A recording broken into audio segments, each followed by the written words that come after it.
جتنے روپے ہم نے تمہیں دیے ہیں اسے کہیں زیادہ ہم ان پر خرچ کر سکتے ہیں. ان بدماشوں نے ہمیں شپارے کے سامنے شرمندہ کیا ہے. یہ کسائی ہیں, یہ جنگلی ہیں انسپیکٹر. میرا ہاتھ اپنے چاقو پر مچلنے لگا. میں نے وٹھل کی طرف دیکھا. اس کے لبوں پر ایک پرسکون مسکراہٹ رقصہ تھی. او سر صاحب, انسپیکٹر نے نرمی سے انگریزی ہی میں کہا, آپ نیچ لوگوں کے منہ کہاں آ رہے ہیں؟ یہ بڑے شیطان اور سور کے بچے ہیں. یہاں ایک سے ایک چھٹا ہوا بدماش بیٹھا ہے. اپنی عزت اپنے ہاتھ ہوتی ہے سر صاحب.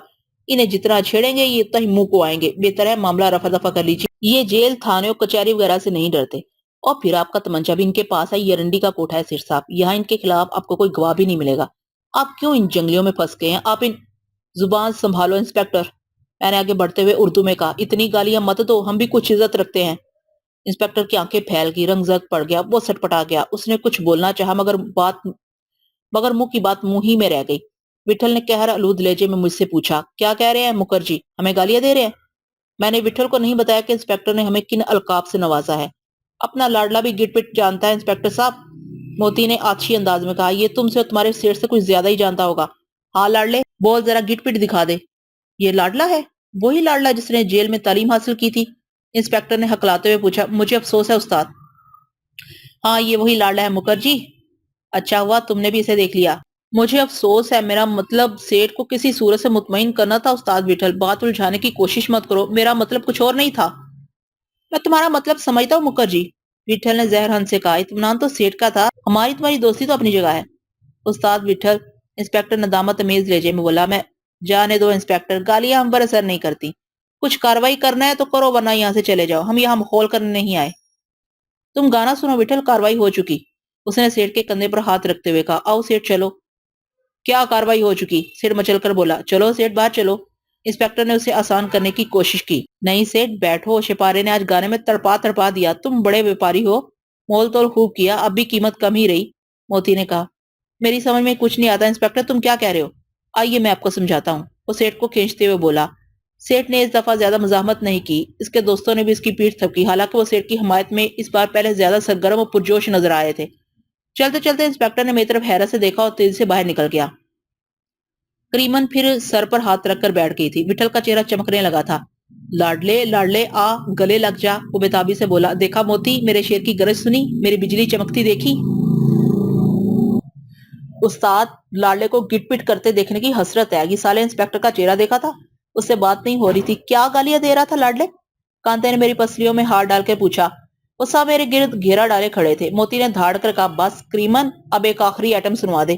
شپارے سے کہہ دے وہ آج سارا ریکارڈ توڑ دے. اب مجھ سے گایا نہیں جائے گا, شپارہ نے آہستگی سے کہا. تو مت گاؤ, بس ہمارے سامنے بیٹھی رہو. تمہارا تو سامنے رہنا بھی گانا ہے, تبلا ہے, ہارمونیم ہے. موتی نے دونوں ہاتھ پھیلا کر کہا. مجھے ڈر ہے وہ جنونی پھر کسی افسر کو لے آئے گا, اس کے پاس بہت پیسے ہیں. کریمن نے خوفزدگی سے کہا. حرام کے ہیں, وٹھل نفرت سے بولا. اچھا ہے کچھ پولیس افسروں کا بھلا ہو جائے, سب اپنے ہی آدمی ہیں, پر اب وہ ادھر نہیں آئے گا. تمہیں معلوم ہے, کریمن نے حواس بستگی سے کہا. تمہیں یقین ہے؟ ہاں, وٹھل نے بے پرواہی سے کہا. اب وہ نہیں آئے گا. اب رات کو تم دروازہ کھلا رکھ کے سونا کریمن. رات کو میں چوکیداری کرنے کا تیار ہوں. کیوں کریمن؟ موتی نے شوخی سے پوچھا. تمہارا کیا خیال ہے؟ تمہارا گھر ہے موتی, یہاں آج تم لوگ نہ ہوتے تو مجھ پر کیا کیا نہ بیت جاتی. وہ تو پھن پھلائے بیٹھا تھا. شبارہ کا چہرہ دیکھو, تھکا دیا غریب کو, لمے لمے دل ہول رہا تھا. گانے کی محفل تو پہلے ہی اجڑ گئی تھی. ساتھ زندے بھی اپنا تان تمبورا سنبھال کے اندر چلے گئے. کریمن حیدرآباد کے واقعات سنانے لگی اور شہپارہ سب کے سامنے میرے قریب آ کر بیٹھ گئی. میں گھبرا گیا. اس کے سراپا سے بھینی بھینی خوشبو اٹھ رہی تھی. پہلے تو مجھے دیکھ کر آنکھیں پٹ پٹاتی رہی, پھر اس کے لبوں پر تھرتھراہٹ سی ہوئی. یہی کیفیت میری تھی. آپ, وہ جھجک کے بولی. میں تو سمجھ رہی تھی کہ آپ بولنا نہیں جانتے. میرا دماغ سنسنا گیا. کوئی معقول بات عقل میں نہیں آئی. وہ خود ہی مسکرا کر کہنے لگی. میرا نام شپارہ ہے. میں نے سن لیا ہے, میں بدحواسی سے بولا. وہ کچھ جھجکی. آپ ان سے بالکل جدا معلوم ہوتے ہیں. آپ کا خیال ہے, ورنہ مجھے تو اپنے آپ میں کوئی ایسی چیز نظر نہیں آتی. میں نے سنبھل کر کہا. آپ ہی بتائیے, آپ کو مجھ میں کیا چیز جدا نظر آتی ہے؟ ہر چیز. جب سے آپ آئے ہیں خاموش خاموش بیٹھے ہیں, نہ داد نہ بے داد. ایسا محسوس ہوتا ہے کہ آپ کو رقص و موسیقی سے دلچسپی نہیں, اور جیسے آپ کو جبرن یہاں کھینچ کے لایا گیا ہے. کہیے میرا خیال درست ہے نا؟ مجھے یہ سب کچھ بہت عجیب لگ رہا ہے, میں نے الجھتے ہوئے کہا. کیوں, آپ تو ان محفلوں کے عادی ہوں گے. نہیں, میں پہلی بار کسی ایسی جگہ آیا ہوں, میں نے صاف گوئی سے کہا. سچ؟ وہ تعجب سے بولی. آپ بنا رہے ہیں؟ اب جو سمجھیے, میں نے کسی قدر حفت سے کہا. واقعی مجھے یقین نہیں آتا. بھلا آپ, اس کی پتلیاں تھرکنے لگی. پھر تو آپ کو یہ سب کچھ اجنبی اجنبی لگ رہا ہوگا. سچ بتائیے, یہ ماحول آپ کو پسند آیا؟ سچ پوچھئے تو نہیں آیا, ممکن ہے بعد میں آ جائے. خدا نہ کرے, وہ تیز سے بولی. کیوں, آپ تو خود یہاں. میں نے پہلو بدل کر کہا. میرا خیال ہے آپ تو بہت خوش نظر آ رہی ہیں. ہاں, بہت خوش ہوں. وہ نظریں نیچی کر کے بولی. آپ خوب گاتی ہیں. میں نے آہستگی سے کہا. اور خوب ناچتی ہیں. وہ سرگوشی میں بولی. یہ بھی تو کہیے. میں نے چونک کے دیکھا, اس کی گردن جھکی ہوئی تھی, صرف پلکیں نظر آ رہی تھی جو تھر تھرا رہی تھی. مجھے پتہ ہی نہیں چلا کہ ان سب کی توجہ ہماری طرف مرکوز ہو گئی ہے. ہم دونوں چپ تھے اور وہ گہری نظروں سے ہمارا جائزہ لے رہے تھے. موتی کا کہکا امڑا تو مجھے بڑی ندامت ہوئی. شپارہ کے جسم کا تمام خون چہرے پر سمٹ آیا. ہماری گھبراہٹ سے سب کی کلکاریاں چھوٹ پڑی. میری ناراض نگاہی نے اور مہمیز لگائی. ہم کو تمہاری نظریہ نے مارا, نظریہ نے مارا, نظریہ نے مارا. کانتے نے کولے پر ہاتھ رکھے مٹکتے ہوئے گایا. دیکھا نا استاد. وٹھل نے اچک اس کی گردن پکڑ لی. میں تیری کھال ادھیڑ دوں گا. وہ گرا کر بولا. بھڑوے, مجھے اپنا شاہجہاں پوری سب سے پہلے تیری ہی گردن پر آزمانا پڑے گا. وہ دن کب آئے گا؟ کانتے نے چاقو کھول کے کہا. اس کی دھار بھی بہت بانکی ہے استاد, کاٹ دو. شپارہ اداس بیٹھی تھی. کانتے کی باتوں پر اسے ہنسی آ گئی. کانتے نے ایک سرد آہ بھری. استاد, کبھی کبھی مجھے ایسا خیال آتا ہے کہ ساری بات گردن کے اوپر کے حصے کی ہے. اگر گردنیں بدل جایا کرتی تو کتنا مزہ آتا. پھر میں کبھی کبھی لاڈلے کی گردن ادھار مانگ کر ادھر آیا کرتا. اپنی قسمت بھی چند گھنٹوں کے لیے بدل جایا کرتی. کوئی فرق نہ پڑتا. موتی نے کہا. گردن سے نیچے بھی ایک چیز ہوتی ہے, اسے کہاں سے لاتا؟ استاد, میری مانو تو آج لاڈلے کو یہیں چھوڑ جاؤ. کچھ شرم ورم تو ٹوٹے. کریمن, تم لاڈلے کے بارے میں کیا کہتی ہو؟ کانتے نے پوچھا. میرا بس چلے تو انہیں یہیں رکھ لوں, کریمن نے ورافتگی سے کہا. ہے ظالم. موتی پر جیسے گریا تاری ہو گیا.